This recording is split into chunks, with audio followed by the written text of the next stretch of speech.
ಕಮಲ ಮನೆಯ ಆಂತರಿಕ ಕಲಹ ಮುಗಿಯದ ಕಥೆಯಾಗಿದೆ.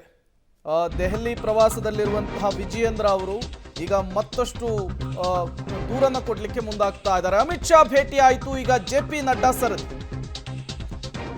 ಇವತ್ತು ರಾತ್ರಿ ಜೆಪಿ ನಡ್ಡಾ ಅವರನ್ನ ಭೇಟಿಯಾಗಲಿದ್ದಾರೆ ಬಿಜೆಪಿಯ ರಾಜ್ಯಾಧ್ಯಕ್ಷ ವಿಜಯೇಂದ್ರ.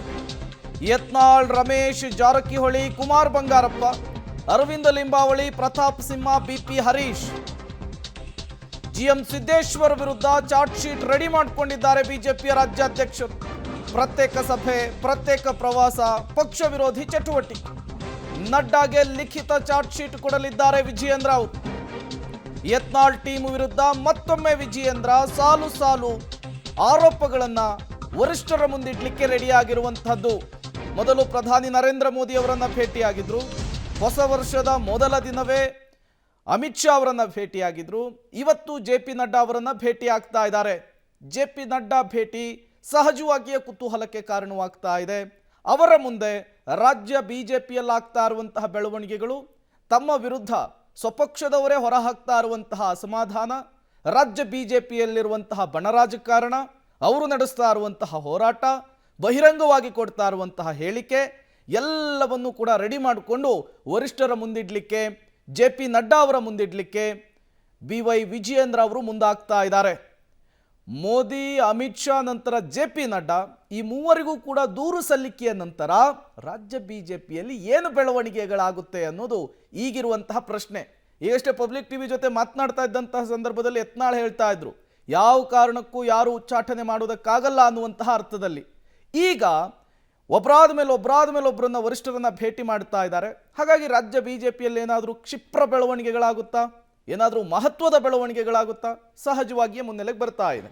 ಮತ್ತಷ್ಟು ಡೀಟೇಲ್ಸ್ ಅನ್ನು ಕೊಡ್ತಾರೆ ಪೊಲಿಟಿಕಲ್ ಬ್ಯೂರೋ ಹೆಡ್ ರವೀಶ್, ನೇರ ಸಂಪರ್ಕದಲ್ಲಿ ಜಾಯಿನ್ ಆಗಿದ್ದಾರೆ. ರವೀಶ್, ಬ್ಯಾಕ್ ಟು ಬ್ಯಾಕ್ ಬಿಜೆಪಿಯ ವರಿಷ್ಠರನ್ನ ರಾಜ್ಯಾಧ್ಯಕ್ಷರು ಭೇಟಿ ಆಗ್ತಾ ಇರುವಂತಹದ್ದು. ಈ ಸಾಲು ಸಾಲು ಭೇಟಿಯ ಹಿಂದೆ ದೂರು ಕೊಡುವಂತಹ ಉದ್ದೇಶ ಇರುವಂತಹದ್ದು ಸ್ಪಷ್ಟವಾಗಿ ಗೊತ್ತಾಗ್ತಾ ಇದೆ. ಈ ದೂರಿನ ನಂತರ ಏನಾದರೂ ಬೆಳವಣಿಗೆಗಳನ್ನು ನಿರೀಕ್ಷೆ ಮಾಡಬಹುದಾ ರಾಜ್ಯ ಬಿಜೆಪಿಯಲ್ಲಿ ಅಂತ ಹೇಳಿ? ಪ್ರಮುಖವಾಗಿರ್ತಕ್ಕಂಥದ್ದು, ಒಂದು ವರ್ಷದ ನೆಪದಲ್ಲಿ ಆ ಒಂದು ರಾಷ್ಟ್ರೀಯ ನಾಯಕರನ್ನ ಬಿಜೆಪಿ ರಾಜ್ಯಾಧ್ಯಕ್ಷರಂತಹ ವಿಜಯೇಂದ್ರ ಅವರು ಭೇಟಿ ಮಾಡ್ತಾ ಇದ್ದಾರೆ. ಯಾಕೆಂದರೆ ಡಿಸೆಂಬರ್ಗೆ ಅವ್ರದ್ದು ಆ ಒಂದು ವರ್ಷ ಪೂರ್ಣಗೊಂಡಿತ್ತು. ಆ ಸಂದರ್ಭದಲ್ಲಿ ಸಾಕಷ್ಟು ಒಂದು ರೀತಿಯಲ್ಲಿ ಬೇರೆ ಬೇರೆ ರೀತಿಯ ಚುನಾವಣೆ ಫಲಿತಾಂಶಗಳು ಕೂಡ ಇತ್ತು, ಮತ್ತು ಸೆಷನ್ ಇತ್ತು. ಈ ಹಿನ್ನೆಲೆಯಲ್ಲಿ ಭೇಟಿ ಮಾಡೋದಕ್ಕೆ ಸಾಧ್ಯ ಆಗಿರಲಿಲ್ಲ. ಹಾಗಾಗಿ ಮೊದಲು ಪ್ರಧಾನಿಯವರನ್ನ ಭೇಟಿಯಾಗಿ ಒಂದು ವರ್ಷ ಪೂರೈಸಿದ ಸಂದರ್ಭದಲ್ಲಿ ಪಕ್ಷಕ್ಕಾಗಿ ಏನೆಲ್ಲ ಮಾಡದೆ, ಕಾರ್ಯಚಟುವಟಿಕೆಗಳು ಏನು ಅನ್ನೋದನ್ನು ರಿಪೋರ್ಟ್ ಕಾರ್ಡನ್ನು ಕೊಟ್ಟಿದ್ದರು. ಆದರೆ ಪ್ರಧಾನಿಗಳ ಬಳಿ ಯಾವುದೇ ರೀತಿಯ ದೂರನ್ನು ಕೂಡ ಕೊಡೋದಕ್ಕೆ ಆಗ್ತಾ ಇರಲಿಲ್ಲ. ಸೂಕ್ಷ್ಮವಾಗಿ ಪ್ರಧಾನಿಗಳು ಸಂಘಟನಾ ವಿಚಾರಗಳ ಬಗ್ಗೆ ಅಮಿತ್ ಶಾ ಮತ್ತು ನಡ್ಡಾ ಅವರು ನಿಮ್ಮ ಜೊತೆ ಮಾತನಾಡ್ತಾರೆ ಅಂತ ಹೇಳಿ ಕಳಿಸಿದರು.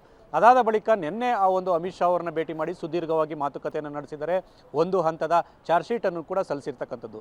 ಅಂದರೆ ತಮ್ಮ ಒಂದು ಕಾರ್ಯ ಸಾಧನೆ ಬಗ್ಗೆ ಒಂದು ರಿಪೋರ್ಟ್ ಕಾರ್ಡನ್ನು ಸಲ್ಲಿಸೋದ್ರ ಜೊತೆಗೆ ವಿರೋಧಿಗಳು ಮತ್ತು ಪಕ್ಷದ ಒಳಗಡೆ ಏನು ಮಾಡ್ತಾ ಇದ್ದಾರೆ ಅನ್ನೋದ್ರ ಬಗ್ಗೆ ಕೂಡ ಸೂಕ್ಷ್ಮವಾಗಿ ಅಲ್ಲಿ ದೂರನ್ನು ಕೂಡ ಕೊಟ್ಟಿದ್ದಾರೆ. ಹಾಗಾಗಿ ಮುಂದಿನ ದಿನಗಳಲ್ಲಿ ಸರಿ ಮಾಡ್ತೇವೆ ಅಂತ ಅವರು ಭರವಸೆಯನ್ನು ಕೊಟ್ಟು ಕಳಿಸಿದ್ದಾರೆ. ಹಾಗಾಗಿ ಇವತ್ತು ಸಂಜೆ ಆ ಒಂದು ಬೆಂಗಳೂರಿಗೆ ನಡ್ಡಾ ಅವರು ಆಗಮಿಸ್ತಾ ಇದ್ದಾರೆ. ನಾಳೆ ಕಾರ್ಯಕ್ರಮ ಇದೆ, ಒಂದು ರೀತಿಯಲ್ಲಿ ಸರ್ಕಾರಿ ಕಾರ್ಯಕ್ರಮ, ಜೊತೆಗೆ ಪಕ್ಷದ ಒಂದು ನಾಯಕರುಗಳ ಭೇಟಿಗೂ ಕೂಡ ನಾಳೆ ಅವಕಾಶವನ್ನು ಕೊಡ್ತಾ ಇದ್ದಾರೆ. ಹಾಗಾಗಿ ಇವತ್ತು ವೆಲ್ಕಮ್ ಮಾಡಿಕೊಂಡು ನಡ್ಡಾ ಅವ್ರ ಜೊತೆ ಒಂದು ರೀತಿಯಲ್ಲಿ ಸುಮಾರು ಒಂದು ಅರ್ಧ ಗಂಟೆಗಳ ಹೆಚ್ಚುಗಳ ಕಾಲ ಒಂದು ಚರ್ಚೆ ನಡೆಸುವಂಥ ಸಾಧ್ಯತೆ ಇದೆ. ಈ ಸಂದರ್ಭದಲ್ಲಿ ಆ ಒಂದು ಪಕ್ಷದ ಒಳಗಿನ ಅತೃಪ್ತಿ, ಬೇಗುದಿ ಮತ್ತು ಅಸಮಾಧಾನ ಇದ್ದರು ಮತ್ತು ಅವರು ವಿರೋಧಿ ಬಣದಿಂದ ಏನೆಲ್ಲ ಕಾರ್ಯಚಟುವಟಿಕೆಗಳನ್ನು ಮಾಡ್ತಾ ಇದ್ದಾರೆ ಅದ್ರ ಬಗ್ಗೆ ಚಾರ್ಜ್ ಶೀಟನ್ನು ರೆಡಿ ಮಾಡ್ಕೊಂಡಿದ್ದಾರೆ ವಿಜಯೇಂದ್ರ ಅಂತ ಹೇಳಲಾಗ್ತಾ ಇದೆ. ಹಾಗಾಗಿ ಆ ಒಂದು ನಾಯಕರು ಅಂದರೆ ಯತ್ನಾಳ್ ಗುಂಪಿನಲ್ಲಿ ಏನು 7 ಜನ ಪ್ರಮುಖವಾಗಿರ್ತಕ್ಕಂಥವ್ರು, ಅವರ ಬಗ್ಗೆ ದೂರನ್ನು ಕೂಡ ಕೊಡೋದಕ್ಕೆ ಈಗಾಗಲೇ ಸಿದ್ಧ ಮಾಡ್ಕೊಂಡಿರ್ತಕ್ಕಂಥದ್ದು. ಅಂದರೆ ಪಕ್ಷಕ್ಕೆ, ಪಕ್ಷ ಸಂಘಟನೆಗೆ ಇದು ಎಲ್ಲೋ ಒಂದು ಕಡೆ ಅಡೆತಡೆ ಆಗ್ತಾ ಇದೆ. ಇದಕ್ಕೆ ಬ್ರೇಕ್ ಹಾಕಬೇಕಾಗತ್ತೆ ಮತ್ತು ಯಾರಾದ್ರ ಮೇಲಾದರೂ ನೀವು ಕ್ರಮ ತೆಗೆದುಕೊಳ್ಬೇಕಾಗುತ್ತೆ ಅನ್ನೋದು ಕೂಡ ವಿಜಯೇಂದ್ರ ಅವರು ಸೂಕ್ಷ್ಮವಾಗಿ ಹೇಳ್ಬೋದು.